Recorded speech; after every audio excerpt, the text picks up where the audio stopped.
ಗುಣಸ್ಥಾನಗಳು ಭಾಗ 2. ಗುಣಸ್ಥಾನಗಳು ಭಾಗ 2. ಶ್ರೀ ಋಷಭನಾಥರಿಂದ ವರ್ಧಮಾನರವರೆಗೆ 24 ತೀರ್ಥಂಕರರಿಗೆ ಜಯವಾಗಲಿ. ನನ್ನ ಸಮಸ್ತ ಗುರುಗಳಿಗೆ ಜಯವಾಗಲಿ. ಜಿನಭಜನೆ ಕೇಳ್ತೀರಿ, ಪುರಾಣ ಕೇಳ್ತೀರಿ, ಸಣ್ಣ ಸಣ್ಣ ಕತೆ ಕೇಳ್ತೀರಿ. ಮೊಬೈಲ್ ಕೈಯಲ್ಲಿ ತಗೊಳ್ಳಿ, ನೆಟ್ ಓಪನ್ ಮಾಡಿ, ಪ್ಲೇ ಸ್ಟೋರ್ ತೆಗಿ, ಟೈಪ್ ಹೊಡಿರಿ ವಿದ್ಯಾಭೂಷಣ್ ಮಾರ ಆಪ್ ಡೌನ್ಲೋಡ್ ಮಾಡಿಕೊಳ್ಳಿರಿ. ಎಲ್ಲರಿಗೂ ಜೈ ಜಿನೇಂದ್ರ.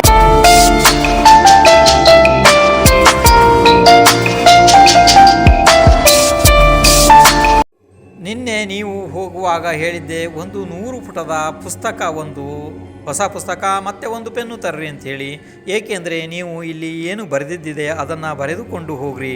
ಹೀಗೆಯೇ ನಾನು ಏನು ಹೇಳ್ತೀನಿ ಅದನ್ನು ಬರೆಯುವ ಅವಶ್ಯಕತೆ ಇಲ್ಲ. ಕಾರಣ ಮುಂದೆ ಮುಂದೆ ನಿಮಗೆ ವಿಸ್ತಾರವಾಗಿ ಅದನ್ನು ಹೇಳಲಾಗುವುದು. ಇಲ್ಲಿ ಕೇವಲ ಪರಿಭಾಷೆಗಳ ಬಗ್ಗೆ ಹೇಳಲಾಗುವುದು ಅಷ್ಟೇ. ಪ್ರಾರಂಭ. ಅನಂತಾನಂತ ಸಿದ್ಧ ಭಗವಾನರನ್ನು ಬಿಟ್ಟು ಉಳಿದ ಎಲ್ಲ ಸಂಸಾರಿ ಜೀವಗಳು ಯಾವುದಾದರೊಂದು ಗುಣಸ್ಥಾನದಲ್ಲಿ ಇರಲೇಬೇಕು. ಪ್ರಶ್ನೆ 1. ಗುಣಸ್ಥಾನ ಎಂದರೆ ಏನು?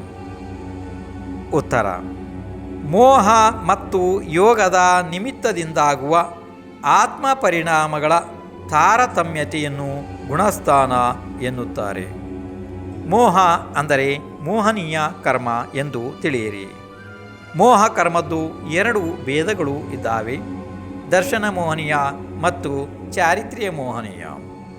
ದರ್ಶನ ಮೋಹನೀಯ ಕರ್ಮದ ಉದಯದಿಂದ ಜೀವಕ್ಕೆ ಸಮ್ಯಕ್ತ್ವದ ಘಾತ ಆಗುತ್ತದೆ ಮತ್ತು ಚಾರಿತ್ರ್ಯ ಮೋಹನೀಯ ಕರ್ಮದ ಉದಯದಿಂದ ಜೀವದ ಚಾರಿತ್ರ್ಯದ ಘಾತ ಆಗುತ್ತದೆ. ಅಥವಾ ಮೋಹ ಮತ್ತು ಯೋಗದ ನಿಮಿತ್ತದಿಂದಾಗುವ ಜೀವದ ದರ್ಶನ, ಜ್ಞಾನ, ಚಾರಿತ್ರ್ಯ ಗುಣಗಳ ಅವಸ್ಥಾ ವಿಶೇಷವನ್ನು ಗುಣಸ್ಥಾನ ಎನ್ನುತ್ತಾರೆ. ಅಥವಾ ಮೋಹ ಮತ್ತು ಯೋಗದ ನಿಮಿತ್ತದಿಂದ ಉಂಟಾದ ಜೀವಾತ್ಮನ ಭಾವಗಳ ತಾರತಮ್ಯ ರೂಪವಾದ ಅವಸ್ಥೆಗೆ ಗುಣಸ್ಥಾನ ಎನ್ನುತ್ತಾರೆ. ಪ್ರಶ್ನೆ 2. ಗುಣಸ್ಥಾನಗಳ ಎಷ್ಟು ಭೇದಗಳು ಇವೆ? ಉತ್ತರ: 14 ಭೇದಗಳು ಇರುತ್ತವೆ. ಪ್ರಶ್ನೆ 3.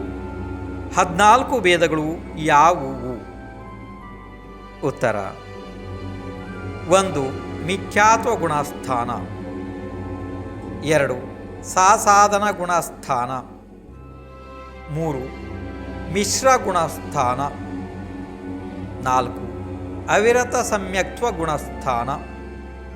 5. ದೇಶವಿರತ ಗುಣಸ್ಥಾನ. 6. ಪ್ರಮತ್ತ ವಿರತ ಗುಣಸ್ಥಾನ. 7. ಅಪ್ರಮತ್ತ ವಿರತ ಗುಣಸ್ಥಾನ. 8. ಅಪೂರ್ವಕರಣ ಗುಣಸ್ಥಾನ. 9. ಅನಿವೃತ್ತಿಕರಣ ಗುಣಸ್ಥಾನ. 10. ಸೂಕ್ಷ್ಮ ಸಾಂಪರಾಯ ಗುಣಸ್ಥಾನ. 11. ಉಪಶಾಂತಮೋಹ ಗುಣಸ್ಥಾನ. 12. ಕ್ಷೀಣಮೋಹ ಗುಣಸ್ಥಾನ. 13.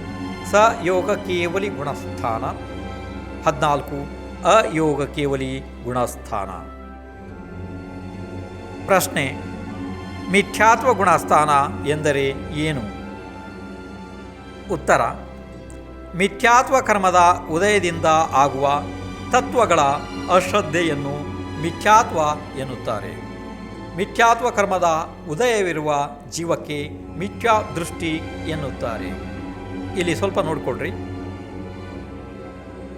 ಮಿಥ್ಯಾತ್ವ ಕರ್ಮ ಏನು, ಇದರ ಬಗ್ಗೆ ವಿಸ್ತಾರವಾಗಿ ಮುಂದೆ ಹೇಳುತ್ತೇನೆ. ಇಲ್ಲಿ ಮಿಥ್ಯಾತ್ವ ಕರ್ಮದ ಉದಯದಿಂದ ಆಗುವ ತತ್ವ ಅಂತಂದರೆ ತತ್ವಗಳು ಜೀವ, ಅಜೀವ, ಆಶ್ರವ, ಬಂಧ, ಸಂವರ, ನಿರ್ಜರ, ಮೋಕ್ಷ. ಇವು ಪ್ರಯೋಜನಭೂತವಾದ 7 ತತ್ವಗಳು. ತತ್ವಗಳು ಅನೇಕ ಅಸಂಖ್ಯ ಇದ್ದಾವೆ, ಆದರೆ ಮೂಲ ಇವು ಪ್ರಯೋಜನಭೂತವಾದ 7 ತತ್ವಗಳು. ಇದರಲ್ಲಿ ಜೀವಕ್ಕೆ ಅಶ್ರದ್ಧೆ ಆಗುತ್ತದೆ, ಅದು ಮಿಥ್ಯಾತ್ವ ಕರ್ಮದ ಉದಯ ಇದೆ. ಅಂಥ ಜೀವವನ್ನು ಮಿಥ್ಯಾ ದೃಷ್ಟಿ ಅಂತಂದರೆ ಇಲ್ಲಿ ಸುಳ್ಳಿನ ಮಿಥ್ಯ ಅಂದರೆ ಸುಳ್ಳು, ದೃಷ್ಟಿ ಅಂದರೆ ಶ್ರದ್ಧೆ. ಸುಳ್ಳಿನಲ್ಲಿ ಶ್ರದ್ಧೆ ಮಾಡುವವ ಮಿಥ್ಯಾದೃಷ್ಟಿ ಇದ್ದಾನೆ. ಅಥವಾ ದರ್ಶನ ಮೋಹನೀಯ ಕರ್ಮದ ಭೇದವೆನಿಸಿದ ಮಿಥ್ಯಾತ್ವ ಪ್ರಕೃತಿಯ ಉದಯದಿಂದ ಜೀವನಲ್ಲಿ ಉಂಟಾದ ಅತತ್ವ ಶ್ರದ್ಧಾನ ರೂಪವಾದ ಭಾವಕ್ಕೆ ಮಿಥ್ಯಾತ್ವ ಎನ್ನುತ್ತಾರೆ. ಮತ್ತು ಜೀವಾತ್ಮನ ಇಂತಹ ಮಿಥ್ಯಾಭಾವಗಳ ಅವಸ್ಥಾ ವಿಶೇಷವಾದ ಸ್ಥಾನಕ್ಕೆ ಮಿಥ್ಯಾತ್ವ ಗುಣಸ್ಥಾನ ಎನ್ನುತ್ತಾರೆ. ಪ್ರಶ್ನೆ 5. ಸಾಧನ ಗುಣಸ್ಥಾನ ಎಂದರೆ ಏನು? ಇಲ್ಲಿ ಪ್ರಶ್ನೆಯನ್ನೇ ಇನ್ನೊಂದು ಸಲ ನೋಡ್ಕೊಳ್ರಿ. ಸಾಧನ ಇದರ ಅರ್ಥ ಅಂತಂದರೆ ಆ ಸಾಧನ ಅಂದರೆ ಬಿಟ್ಟು ಬಿಡುವುದು ಇದರ ಅರ್ಥ ಆಗ್ತದೆ. ಅಂದರೆ ಬಿಟ್ಟು ಹೋಗುವುದು, ಬಿಟ್ಟು ಬಿಡುವುದು, ಇದೆಲ್ಲ ವಿರಾಧನೆ ಆಗುವುದು, ಆಸಾಧನೆ ಆಗುವುದು ಸಾಧನ ಇದೆ. ಪ್ರಶ್ನೆಯನ್ನು ಇನ್ನೊಂದು ಸಲ ಕೇಳ್ರಿ. ಪ್ರಶ್ನೆ 5. ಸಾಧನ ಗುಣಸ್ಥಾನ ಎಂದರೆ ಏನು? ಉತ್ತರ: ಪ್ರಥಮೋಪಶಮ ಅಥವಾ ದ್ವಿತೀಯೋಪಶಮ ಸಮ್ಯಕ್ತ್ವದ ಕಾಲದಲ್ಲಿ ಕಡಿಮೆಯಿಂದ ಕಡಿಮೆ ಅಂದರೆ ಒಂದು ಸಮಯ ಮತ್ತು ಹೆಚ್ಚಿಂದ ಹೆಚ್ಚೆಂದರೆ 6 ಆವಲಿ ಕಾಲವು ಶೇಷ ಉಳಿದಿರುವಾಗ ಅನಂತಾನುಬಂಧಿ ಕಷಾಯದ ಕ್ರೋಧ, ಮಾನ, ಮಾಯ, ಲೋಭದಲ್ಲಿ ಯಾವುದಾದರೊಂದು ಕಷಾಯ ಪ್ರಕೃತಿ ಉದಯವಾದ ಮೇಲೆ ಸಮ್ಯಕ್ತ್ವದಿಂದ ಚ್ಯುತವಾಗುವುದು ಸಾಧನ ಗುಣಸ್ಥಾನ ಇದೆ. ಇದರ ಬಗ್ಗೆ ಸ್ವಲ್ಪ ವಿವರವನ್ನು ಕೇಳ್ರಿ.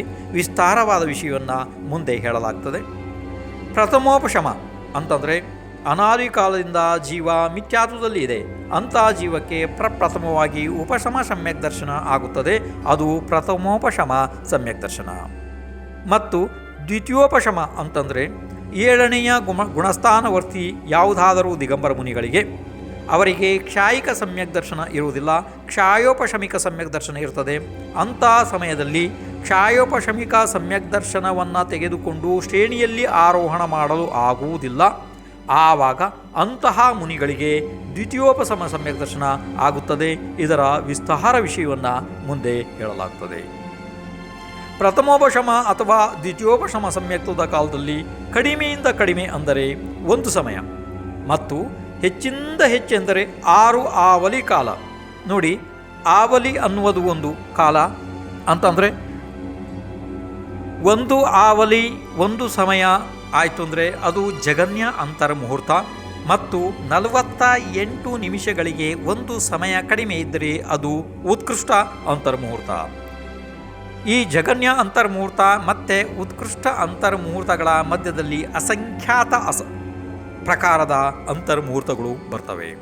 ಇಲ್ಲಿ ಕಡಿಮೆ ಅಂದರೆ ಒಂದು ಸಮಯ ಮತ್ತು ಹೆಚ್ಚಿಂದ ಹೆಚ್ಚೆಂದರೆ 6 ಆವಲಿ ಕಾಲವು ಶೇಷ ಉಳಿದಿರುವಾಗ ಅನಂತಾನುಬಂಧಿ. ಈ ಅನಂತಾನುಬಂಧಿ ಶಬ್ದವನ್ನು ನೋಡಿಕೊಳ್ಳ್ರಿ. ಯಾವ ಕಷಾಯದ ಉದಯದಿಂದ ಸಮ್ಯಕ್ತ್ವಾಚರಣ ಮತ್ತು ಚಾರಿತ್ರ್ಯ ಗುಣ ಇವೆರಡೂ ನಾಶವನ್ನು ಹೊಂದುವವೋ ಅದನ್ನು ಅನಂತಾನುಬಂಧಿ ಕಷಾಯ ಎನ್ನುತ್ತಾರೆ. ಇನ್ನು ಕಷಾಯ ಶಬ್ದ ಬಂದಿದೆ ನೋಡ್ರಿ. ಕಷಾಯ ಅಂದರೆ ಆತ್ಮನಿಗೆ ದುಃಖ ಕೊಡುವ ವಸ್ತು, ಸಂಕ್ಲೇಶ ಪರಿಣಾಮಗಳಿಗೆ ಒಳಪಡಿಸುವುದು. ಆತ್ಮನ ನೈಜ ಗುಣ ಅಂದರೆ ಆತ್ಮನ ಚಾರಿತ್ರ್ಯ ಗುಣವನ್ನು ಘಾತ ಮಾಡುವುದು ಕಷಾಯ ಇದೆ. ಅವುಗಳು ಕ್ರೋಧ, ಮಾನ, ಮಾಯ, ಲೋಭ ಇದಿದ್ದಾವೆ. ಇದರ ವಿಸ್ತಾರ ವಿಷಯಗಳನ್ನ ಮುಂದೆ ಹೇಳಲಾಗುತ್ತದೆ. ಇನ್ನು ಹಾಗಿದ್ರೆ ಮುಂದೆ ನೋಡಿಕೊಳ್ಳ್ರಿ. ಮುಂದಿನ ಪ್ರಶ್ನೆ 6. ಮಿಶ್ರ ಗುಣಸ್ಥಾನ ಎಂದರೆ ಏನು? ಉತ್ತರ: ಸಮ್ಯಕ್ ಮಿಥ್ಯಾತ್ವ ಎನ್ನುವ ಮೋಹನೀಯ ಕರ್ಮದ ಉದಯದಿಂದ ಜೀವದ ಪರಿಣಾಮಗಳು ಕೇವಲ ಮಿಥ್ಯಾತ್ವರೂಪವಾಗಿಯೂ ಇರುವುದಿಲ್ಲ ಮತ್ತು ಕೇವಲ ಸಮ್ಯಕ್ತ್ವರೂಪವಾಗಿಯೂ ಇರುವುದಿಲ್ಲ. ಹೀಗೆ ಆದ್ದರಿಂದ ಮೊಸರು ಮತ್ತು ಬೆಲ್ಲವನ್ನು ಕೂಡಿಸಿದರೆ ಆಗುವ ರುಚಿಯಂತೆ ಬೇರೆಯೇ ರೀತಿಯ ಜಾತಿಯಾದ ಪರಿಣಾಮಗಳು ಆಗುತ್ತವೆ. ಆ ಪರಿಣಾಮಗಳು ಸಮ್ಯಕ್ ಮಿಥ್ಯಾತ್ವರೂಪ ಆಗುವುದರಿಂದ ಅವುಗಳಿಗೆ ಮಿಶ್ರ ಪರಿಣಾಮ ಎಂದು ಹೇಳಿದ್ದಾರೆ. ಅಂತಹ ಮಿಶ್ರರೂಪ ಜೀವಾತ್ಮನ ಪರಿಣಾಮದ ಸ್ಥಾನಕ್ಕೆ ಮಿಶ್ರ ಗುಣಸ್ಥಾನ ಎಂದು ಹೇಳುತ್ತಾರೆ. ಇದರ ಬಗ್ಗೆ ವಿಶೇಷವಾದ ವಿಸ್ತಾರವನ್ನು ಮುಂದೆ ಹೇಳಲಾಗುತ್ತದೆ. ಈಗ ಇದನ್ನು ಹೀಗೆಯೇ ಬರೆದುಕೊಳ್ಳಿರಿ. ಇನ್ನು ಮುಂದೆ ಪ್ರಶ್ನೆ ಪ್ರಶ್ನೆ 7. ಅವಿರತ ಸಮ್ಯಕ್ತ್ವ ಗುಣಸ್ಥಾನ ಎಂದರೆ ಏನು? ಈ ಪ್ರಶ್ನೆಯನ್ನೇ ಇನ್ನೊಂದು ಸಲ ನೋಡಿಕೊಳ್ಳ್ರಿ, ಬರೆದಿರೋದನ್ನು ನೋಡಿಕೊಳ್ಳ್ರಿ. ಅವಿರತ ಸಮ್ಯಕ್ತ್ವ ಅಂತಂದರೆ ವ್ರತ ಇರುವುದಿಲ್ಲ ಆ ಜೀವದಲ್ಲಿ, ಆದರೆ ಆ ಜೀವ ಸಮ್ಯಕ್ತ್ವವನ್ನು ಧರಿಸಿರ್ತದೆ. ಅದನ್ನು ಅವಿರತ ಸಮ್ಯಕ್ತ್ವ ಗುಣಸ್ಥಾನ ಎನ್ನುತ್ತಾರೆ. ಈಗ ಪ್ರಶ್ನೆ 7ರ ಉತ್ತರ ನೋಡ್ರಿ.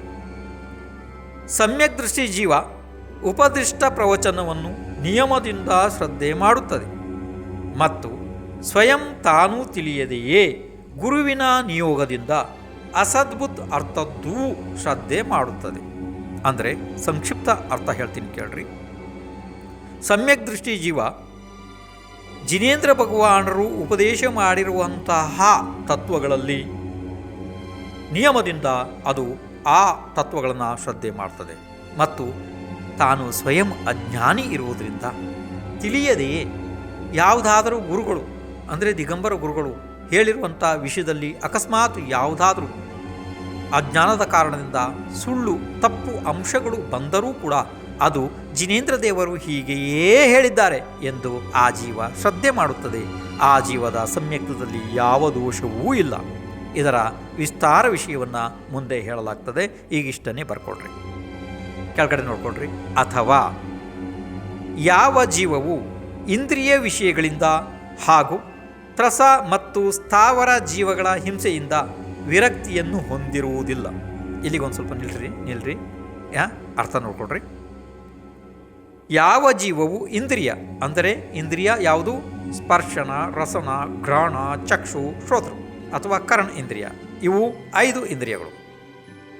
ಈ ಇಂದ್ರಿಯಗಳು ಹಾಗೂ ತ್ರಸ ಅಂತಂದರೆ ದ್ವಿ ಇಂದ್ರಿಯ ಜೀವ, ತ್ರಿ ಇಂದ್ರಿಯ ಜೀವ, ಚತುರಿಂದ್ರಿಯ ಜೀವ, ಪಂಚೇಂದ್ರಿಯ ಜೀವ, ಇವು ತ್ರಸ ಜೀವಗಳು. ಮತ್ತು ಸ್ಥಾವರ ಅಂದರೆ ಪೃಥ್ವಿಕಾಯಿಕ, ಜಲಕಾಯಿಕ, ಅಗ್ನಿಕಾಯಿಕ, ವಾಯುಕಾಯಿಕ, ವನಸ್ಪತಿ ಕಾಯಿಕ, ಇವು ಸ್ಥಾವರ ಜೀವಗಳು. ಜೀವಗಳ ಹಿಂಸೆಯಿಂದ ವಿರಕ್ತಿಯನ್ನು ಹೊಂದಿರುವುದಿಲ್ಲ ಮತ್ತು ಜಿನೇಂದ್ರ ದೇವರಿಂದ ಉಪದೇಶ ಮಾಡಿದ ಪ್ರವಚನದ ಶ್ರದ್ಧೆಯನ್ನು ಮಾಡುವುದೋ ಆ ಜೀವಕ್ಕೆ ಅವಿರತ ಸಮ್ಯಕ್ ದೃಷ್ಟಿ ಎನ್ನುವರು. ಮತ್ತು ಆ ಜೀವದ ಇಂತಹ ಗುಣಸ್ಥಾನವುಳ್ಳ ಸ್ಥಾನಕ್ಕೆ ಅವಿರತ ಸಮ್ಯಕ್ತ್ವ ಗುಣಸ್ಥಾನ ಎನ್ನುವರು. ಪ್ರಶ್ನೆ 8. ದೇಶವಿರತ ಗುಣಸ್ಥಾನ ಎಂದರೆ ಏನು? ಇಲ್ಲಿ ಈ ಪ್ರಶ್ನೆಯನ್ನೇ ನೋಡ್ಕೊಳ್ರಿ. ದೇಶ ಅಂದರೆ ಒಂದು ಭಾಗ, ವಿರತ ಅಂದರೆ ವಿರತಿ, ಅದರಲ್ಲಿ ವ್ರತ ಇದೆ ಜೀವಕ್ಕೆ. ಒಂದು ಭಾಗದಲ್ಲಿ ವ್ರತ ಇದೆ, ಒಂದು ಭಾಗದಲ್ಲಿ ವ್ರತ ಇಲ್ಲ. ಇದನ್ನು ವಿಸ್ತಾರವಾಗಿ ಮುಂದೆ ಹೇಳಲಾಗ್ತದೆ. ಈಗ ಇಲ್ಲಿ ಬರೆದಿದ್ದಷ್ಟೇ ಬರ್ಕೊಳ್ರಿ ಸಾಕು. ಪ್ರಶ್ನೆ 8. ದೇಶವಿರತ ಗುಣಸ್ಥಾನ ಎಂದರೆ ಏನು? ಉತ್ತರ: ಪ್ರತ್ಯಾಖ್ಯಾನಾವರಣ ಕಷಾಯದ ಉದಯವಿರುವುದರಿಂದ ಸಕಲ ಸಂಯಮ ಆಗುವುದಿಲ್ಲ, ಆದರೆ ಅನುರತ ಆಗುತ್ತದೆ. ಇಲ್ಲಿ ಒಂದು ಮುಖ್ಯ ಶಬ್ದ ಪ್ರತ್ಯಾಖ್ಯಾನಾವರಣ. ಇದನ್ನು ಒಂದು ಸ್ವಲ್ಪ ಬರ್ಕೊಟ್ರಿ ಬೇಕಾರೆ, ಇಲ್ಲಾಂದರೆ ಮುಂದೆ ನಾನು ಬರೆದನ್ನೇ ನಿಮ್ಗೆ ಹೇಳ್ತೀನಿ. ಬರೆದಿದ್ದೇ ಇದೆ, ಮುಂದೆ ಆವಾಗಲೇ ಹೇಳ್ತೀನಿ. ಈಗ ಒಂದು ಸ್ವಲ್ಪ ಅರ್ಥ ಮಾಡ್ಕೊಳ್ಕೊ ಕೇಳ್ರಿ ಏನು ಅಂಥೇಳಿ. ಪ್ರತ್ಯಾಖ್ಯಾನ ಕಷಾಯ ಅಂದರೆ ಇದರ ಉದಯದಿಂದ ಸಂಪೂರ್ಣ ಚಾರಿತ್ರ್ಯ ಅಂದರೆ ಸಕಲ ಚಾರಿತ್ರ್ಯ ಮುನಿವ್ರತದ ಘಾತ ಆಗುತ್ತದೆ. ಅದು ಪ್ರತ್ಯಾಖ್ಯಾನಾವರಣ ಕಷಾಯ ಇದೆ. ಇದರ ಉದಯದಿಂದ ಜೀವಕ್ಕೆ ಸಕಲ ಸಂಯಮ ಆಗುವುದಿಲ್ಲ, ಆದರೆ ಅನುವ್ರತ ಆಗ್ತದೆ. ಅಂದರೆ ಶ್ರಾವಕರ ವ್ರತವನ್ನು ಅದು ಗ್ರಹಣ ಮಾಡುತ್ತದೆ ಆ ಜೀವ. ಇನ್ನು ಮುಂದೆ ನೋಡ್ರಿ. ಅಥವಾ 5 ಇಂದ್ರಿಯಗಳು, 1 ಮನಸ್ಸು, ಇವುಗಳಲ್ಲಿ ಅವಿರತಿ ಅಂದರೆ ವ್ರತ ಇಲ್ಲ, ಮತ್ತು 5 ಪ್ರಕಾರದ ಸ್ಥಾವರ ಜೀವಗಳ ಹಿಂಸಾರೂಪ ಅವಿರತಿ ಇರುತ್ತದೆ. ಆದರೆ ತ್ರಸ ಜೀವಗಳ ವಿಷಯದಲ್ಲಿ ಹಿಂಸೆಯ ವಿರತಿ ಇರುತ್ತದೆ. ಅಂದರೆ ತ್ರಸ ಜೀವಗಳನ್ನು ಈ ಜೀವ ಹಿಂಸೆ ಮಾಡುವುದಿಲ್ಲ, ಅದರಲ್ಲಿ ವ್ರತ ಇದೆ ಈ ಜೀವಕ್ಕೆ. ಈ ರೀತಿಯಾದ ಅವಿರತ ಮತ್ತು ವಿರತ ಎರಡೂ ಪ್ರಕಾರದ ಗುಣಗಳುಳ್ಳ ಜೀವದ ಸ್ಥಾನಕ್ಕೆ ದೇಶವಿರತ ಗುಣಸ್ಥಾನ ಎನ್ನುತ್ತಾರೆ. ಪ್ರಶ್ನೆ 9. ಪ್ರಮತ್ತ ವಿರತ ಗುಣಸ್ಥಾನ ಎಂದರೆ ಏನು? ಈ ಪ್ರಶ್ನೆಯ ಅರ್ಥವನ್ನೇ ಒಂದು ಸ್ವಲ್ಪ ನೋಡ್ಕೊಳ್ರಿ. ಪ್ರಮತ್ತ ಅಂದರೆ ಪ್ರಮಾದವೂ ಇದೆ, ವಿರತ ಅಂದರೆ ವ್ರತವೂ ಕೂಡ ಇದೆ, ಎರಡೂ ಇದೆ ಈ ಸ್ಥಳದಲ್ಲಿ. ಪ್ರಶ್ನೆ ಇನ್ನೊಂದ್ಸಲ ನೋಡ್ಕೊಡ್ರಿ. ಪ್ರಶ್ನೆ 9, ಪ್ರಮತ್ತ ವಿರತ ಗುಣಸ್ಥಾನ ಎಂದರೆ ಏನು? ಉತ್ತರ: ಸಂಜ್ವಲನ ಕಷಾಯ ಮತ್ತು ನೋ ಕಷಾಯಗಳ ಉದಯದಿಂದ ಸಂಯಮ ಆಗುತ್ತದೆ. ಈ ಸಂಯಮದ ಜೊತೆಗೆ ಮಲವನ್ನು ಉತ್ಪನ್ನ ಮಾಡುವಂತಹ ಪ್ರಮಾದ ಕೂಡ ಇರುತ್ತದೆ. ಸ್ವಲ್ಪ ಇದರ ಸಂಕ್ಷಿಪ್ತ ಅರ್ಥ ನೋಡ್ಕೊಡ್ರಿ, ವಿಸ್ತಾರವಾಗಿ ಮುಂದೆ ಭಾಳ ಹೇಳೋದಿದೆ. ಸಂಜ್ವಲನ ಕಷಾಯ ಎಂದರೆ ಏನು? ಸ್ವಲ್ಪ ಇದನ್ನು ನೋಡ್ಕೊಡ್ರಿ. ಸಂಜ್ವಲನ ಅಂದರೆ ಅಂದರೆ ಸಮ್ಯಕ್ ಪ್ರಕಾರದಿಂದ ನಿರ್ಮಲವಾಗಿರುವ ಯಥಾಖ್ಯಾತ ಚಾರಿತ್ರ್ಯವನ್ನು ಯಾವ ಕಷಾಯವು ಸುಡುತ್ತದೆಯೋ, ಉರಿಯುತ್ತದೆಯೋ, ಜ್ವಲಿತಗೊಳಿಸುತ್ತದೆಯೋ ಅದಕ್ಕೆ ಸಂಜ್ವಲನ ಕಷಾಯ ಎನ್ನುತ್ತಾರೆ. ಅಥವಾ ಸಂಯಮಗಳ ಸದ್ಭಾವದಲ್ಲಿಯೂ ಕೂಡ ತಾನು ಪ್ರಕಾಶಿಸಲ್ಪಡುತ್ತದೆಯೋ ಅದು ಸಂಜ್ವಲನ. ಕ್ರೋಧ, ಮಾನ, ಮಾಯ, ಲೋಭ ಕಷಾಯ ಇದೆ. ಇದರ ವಿಸ್ತಾರ ವಿಷಯವನ್ನು ಮುಂದೆ ಹೇಳಲಾಗ್ತದೆ. ಇಲ್ಲಿ ಇರೋದನ್ನು ಮಾತ್ರ ನೀವು ಬರ್ಕೊಟ್ರೆ ಸಾಕು. ಅರ್ಥ ಆಯ್ತಪ್ಪ?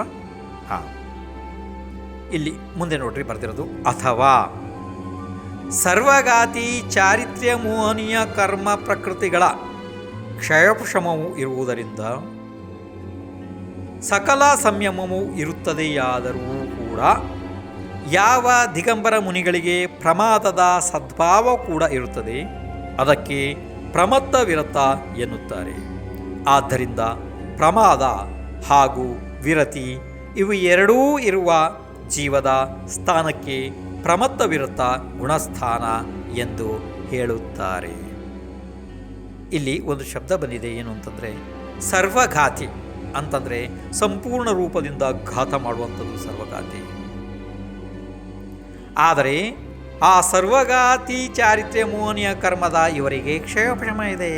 ಅದು ಸರ್ವವನ್ನು ಘಾತ ಮಾಡಲು ಆಗುವುದಿಲ್ಲ ಅದರಲ್ಲಿ. ಆದ್ದರಿಂದ ಇವರಿಗೆ ಸಕಲ ಸಂಯಮವೂ ಪ್ರಾಪ್ತ ಆಗಿದೆ. ಆದರೂ ಕೂಡ ಆ ದಿಗಂಬರ ಮುನಿಗಳಿಗೆ ಪ್ರಮಾದ ಕೂಡ ಜೊತೆಯಲ್ಲೇ ಇರ್ತದೆ, ಸಂಯಮ ಕೂಡ ಇರ್ತದೆ. ಇದನ್ನು ವಿಸ್ತಾರವಾಗಿ ಮುಂದೆ ಹೇಳಲಾಗ್ತದೆ. ಈಗ ಇಷ್ಟನ್ನು ಮಾತ್ರ ಬರ್ಕೊಳ್ರಿ. ಮುಂದೆ ಪ್ರಶ್ನೆ 10, ಅಪ್ರಮತ್ತ ವಿರತ ಗುಣಸ್ಥಾನ ಎಂದರೆ ಏನು? ಈ ಪ್ರಶ್ನೆಯನ್ನೇ ಸ್ವಲ್ಪ ನೋಡಿಕೊಳ್ಳ್ರಿ. ಅಪ್ರಮತ್ತ ಅಂದರೆ ಇಲ್ಲಿ ಪ್ರಮಾದ ಇಲ್ಲ, ವಿರತ ಅಂದರೆ ಸಂಪೂರ್ಣ ವ್ರತ ಅವರಲ್ಲಿ ಇದೆ, ಇವರು ಅಪ್ರಮತ್ತ. ಇನ್ನು ಇದರ ಉತ್ತರವನ್ನು ಕೇಳ್ರಿ. ಸಂಜ್ವಲನ ಕಷಾಯ ಮತ್ತು ನೋ ಕಷಾಯಗಳು ಯಾವಾಗ ಮಂದ ಉದಯದಲ್ಲಿ ಇರುತ್ತವೆ ಆಗ ಅಪ್ರಮತ್ತ ವಿರತ ಅಂದರೆ ಅಪ್ರಮತ್ತ ಸಂಯತ ಆಗುತ್ತದೆ ಗುಣಸ್ಥಾನ. ಅಂದರೆ ಇಲ್ಲಿ ಒಂದು ವಿಚಾರ ಕೇಳ್ರಿ. ಅಪ್ರಮತ್ತ ವಿರತ ಅಥವಾ ಅಪ್ರಮತ್ತ ಸಂಯತ ಇವು ಎರಡೂ ಕೂಡ ಶಾಸ್ತ್ರದಲ್ಲಿ ಬಂದರೆ ತಾವು ಗ್ರಹಣ ಮಾಡಬೇಕು. ಇನ್ನೊಂದು ಸ್ವಲ್ಪ ಅರ್ಥ ಕೇಳ್ರಿ. ಸಂಜ್ವಲನದ ಬಗ್ಗೆ ನೀವು ಹಿಂದೆ ಕೇಳಿದ್ರಿ, ಕಷಾಯದ ಬಗ್ಗೆ ಅರ್ಥ ಹಿಂದೆ ಕೇಳಿದ್ರಿ, ಮತ್ತು ನೋ ಕಷಾಯ ಒಂದು ಶಬ್ದ ಬಂತು ನೋಡ್ರಿ, ಅದರ ಅರ್ಥವನ್ನು ಕೇಳ್ರಿ. ನೋ ಕಷಾಯ ಅಂದರೆ ಕಿಂಚಿತ್ ಕಷಾಯ, ಈಶತ್ ಕಷಾಯ, ಅಕಾಷಾಯ, ಈ ರೀತಿಯೆಲ್ಲ ಬೇರೆ ಬೇರೆ ಬೇರೆ ಇದೆ. ಅದನ್ನು ಬರೆದು ಮುಂದೆ ನಾನು ನಿಮ್ಗೆ ಹೇಳ್ತೀನಿ. ಇಲ್ಲಿ ಬರೆದಿರೋದನ್ನು ಕೇವಲ ನೀವು ಬರ್ಕೊಂಡ್ರೆ ಸಾಕಷ್ಟೇ. ಈಗ ನಾನಿಲ್ಲಿ ಹೇಳುವಂಥ ವಿವರ ಬರ್ಕೊಳ್ಳುವ ಅವಶ್ಯಕತೆ ಇಲ್ಲ. ಅರ್ಥ ಆಯಿತು? ಈಗ ನೋ ಕಷಾಯ ಅಂತಂದರೆ ಹಾಸ್ಯ, ರತಿ, ಅರತಿ, ಶೋಕ, ಭಯ, ಜಿಗುಪ್ಸ, ಸ್ತ್ರೀವೇದ, ಪುರುಷವೇದ, ನಪುಂಸಕವೇದ ಇವೆಲ್ಲ ನೋ ಕಷಾಯಗಳು. ಅಥವಾ ಸಂಜ್ವಲನ ಮತ್ತು ನೋ ಕಷಾಯಗಳ ಮಂದ ಉದಯದ ಕಾರಣ 15 ಪ್ರಕಾರದ ಪ್ರಮಾದಗಳು ಇಲ್ಲದೇ ಇರುವುದರಿಂದ ಪ್ರಮಾದರಹಿತ ಸಂಯಮ ಭಾವವೂ ಆಗುತ್ತದೆ. ಆದ್ದರಿಂದ ಪ್ರಮಾದಗಳಿಂದ ರಹಿತ ಇರುವ ಸಂಯಮ ಭಾವದ ಜೀವದ ಆ ಸ್ಥಾನಕ್ಕೆ ಅಪ್ರಮತ್ತ ವಿರತ ಗುಣಸ್ಥಾನ ಎನ್ನುತ್ತಾರೆ. ಆಯ್ತಲ್ಲ? ಇದು ನೋಡ್ರಿ, ಇದೊಂದು ಸ್ವಲ್ಪ ಬರ್ಕೊಡ್ರಪ್ಪ, ಬರೀರಿ, ಅದನ್ನ ಬರೀರಿ. ವಿದ್ಯಾಭೂಷಣ್ ಮಹಾರಾಜರ ಆ್ಯಪ್ ಅನ್ನು ಡೌನ್ಲೋಡ್ ಮಾಡಿಕೊಳ್ಳಲು ಪ್ಲೇಸ್ಟೋರ್ ಅನ್ನು ಓಪನ್ ಮಾಡಿ ಹಾಗೂ ಟೈಪ್ ಮಾಡಿ ವಿದ್ಯಾಭೂಷಣ್ ಮಹಾರಾಜರ ಫೋಟೋ ಕಾಣಿಸುತ್ತೆ, ಅದರ ಮೇಲೆ ಕ್ಲಿಕ್ ಮಾಡಿಕೊಳ್ಳಿ ಹಾಗೂ ಆ್ಯಪ್ ಅನ್ನು ಇನ್ಸ್ಟಾಲ್ ಮಾಡಿಕೊಳ್ಳಿ. ಹಾಗೂ ನಿಮಗೆ ಬೇಕಾದ ಶಾಸ್ತ್ರದ ಸ್ವಾಧ್ಯಾಯವನ್ನು ಆಡಿಯೋ ಮೂಲಕ ಕೇಳಿ ತಿಳಿದುಕೊಳ್ಳಿ. ಯೂಟ್ಯೂಬ್ ಚಾನಲ್ ಅನ್ನು ಸಬ್ಸ್ಕ್ರೈಬ್ ಮಾಡಿ, ಲೈಕ್ ಮತ್ತು ಶೇರ್ ಮಾಡಿ.